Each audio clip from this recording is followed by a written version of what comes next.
వందల కిలోమీటర్లు ప్రయాణించిన నాయకుడు,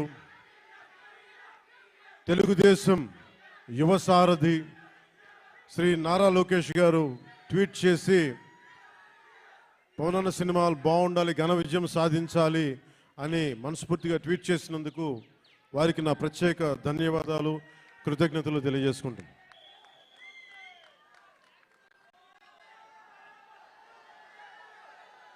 అలాగే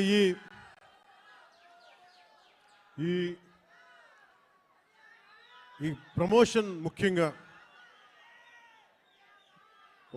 ఒక నెల రోజులుగా ఇంటర్వ్యూల మీద ఇంటర్వ్యూస్ ఇస్తా, అంటే ప్రతి దానికి సినిమాకి ఒక ఆకర్షణతోటి ముందుండి సినిమాని ప్రమోట్ చేసిన శ్రీ మిస్ నిధి అగర్వాల్ గారికి మనస్ఫూర్తిగా నా కృతజ్ఞతలు తెలియజేస్తాను. ఈరోజు నేను మీ ముందుకు వచ్చాను ఇలాగా, నిన్న అన్ని ఏకదాటిగా పొద్దున్నుంచి రాత్రి 12 దాకా ఇంటర్వ్యూస్ ఇచ్చాను అంటే, అలాగే ఈరోజు మీ ముందు నిలబడ్డాను అంటే ఆవిడ చేసిన పనికి నాకే సిగ్గొచ్చి మన సినిమాని మనం ప్రమోట్ చేసుకోకపోతే ఎట్లా. నేనేం నమ్ముతానంటే, ఇదివరకు సత్యానంద్ గారికి తెలుసు, ఎప్పుడు మన ఫోటో లేదు మీరు వేయచ్చు కదా అప్పుడున్న సినిమా పత్రికల్లో అంటే, మన సినిమా మన ముఖాలు ఎవరు వేస్తారని చెప్పి నేను అడిగితే, మీరు ఇంకా పెద్ద హీరోకి అసలు ఇంకా మీరు హీరో కాదు కదా, మీరు హీరో కూడా పెద్ద హీరో కాదు కదా, మీకు ఏమని చెప్పేవాళ్ళు. నాకు అది అలవాటు అయిపోయింది. పబ్లిసిటీ లేకుండా సినిమాలు అవటం, మీ గుండెల్లో మీరు పెట్టుకొని గెలిపించారని విజయం ఇచ్చారు తప్ప నాకు ఎప్పుడు మీడియాతోటి మాట్లాడాలని కానీ నేను కోరుకున్నప్పుడేమో జరగలేదు. తర్వాత నాకు అలవాటు అయిపోయింది మీడియా లేకుండా సినిమాలు విజయం సాధించడం. సో అలాంటిది నేను చాలా ఆల్మోస్ట్ ఒక 96లో అక్కడమ్మ ఇక్కడపై షూటింగ్ సినిమా రిలీజ్ అయింది.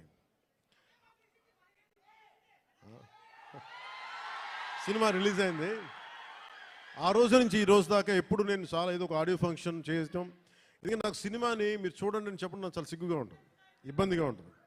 అలాగే మిమ్మల్ని ఓటు వేయండి అని అడగడానికి ఎంత ఇబ్బంది పడుతున్నాను, అలాగే నా సినిమా చూడడానికి చెప్పడానికి కూడా చాలా ఇబ్బంది. అందుకని నేను అంటే ఎప్పుడు నాకు ఇవ్వడమే తెలుసు కానీ నాకు అడగడం నాకు తెలియదు. ఒక డోలీలకి వెళ్ళే గ్రామాలకి రోడ్లు వాళ్ళు అడగకుండా నేను వేయించగలను. మన ప్రత్యర్థులు మన తిట్టిన పార్టీ సర్పంచులకు కూడా సమానంగా డబ్బులు పంచగలను ప్రతి సర్పంచ్. సో నాకు ఇవ్వడమే తెలుసు కానీ అడగడం తెలియదు. కానీ నేను అడగక్కర్లా, మీరు ఇస్తారని నాకు తెలుసు. అలాంటిది cinema I love you to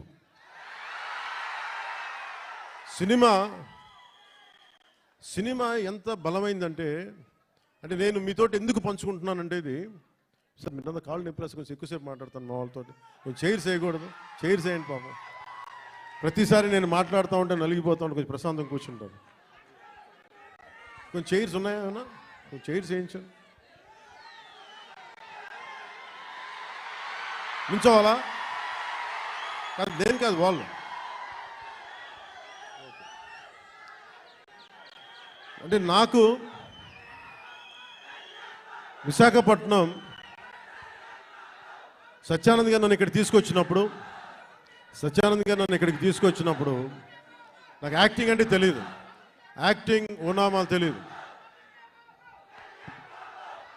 మీరు అలసిపోయిన తర్వాత మాట్లాడతాం, మీరు అరవై ఎంతసేపు అరుస్తాం. ఈ అరుపులు, ఈ ఉత్సాహం రేపు సినిమాలకు ఉంచుకోండి, మొత్తం అలసిపోతాడు.